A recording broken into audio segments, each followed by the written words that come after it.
At sa iba pang mga balita, naaresto na ng pulisya ang 3 miyembro ng New People's Army o NPA na umunoy nanunog ng truck sa isang minahan sa Baguio City. Mula sa Lagawi, Ifugao, may report si Grace Doctorero live. Yes, Grace.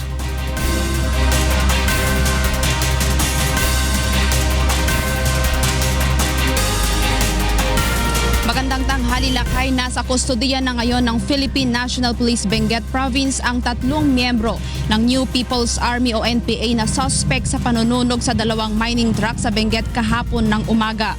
Kinilalang mga ito na sina Antonio Cabalse, Sara Abelion at Marciano Pasion Sagon.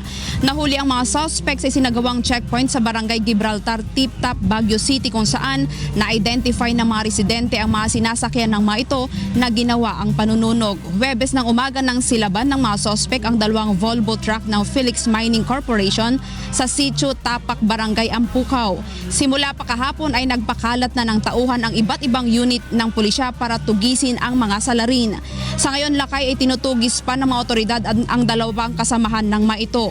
Nanawagan naman si Chief Superintendent Elmo Francis Sarona, Direktor ng Cordillera Regional Police sa mga rebelde na tigilan na ang mga pag-atake lalo na sa Benguet. Naniniwala ang Regional Police na may kinalaman ang pag-atake sa papalapit na anibersaryo ng NPA sa Marso. Yan mo ang update mula dito sa Lagawi, Ifugao. Balik sa iyo, Lakay. Maraming salamat, Grace Doctorero, nag-uulat mula sa Lagawi, Ifugao.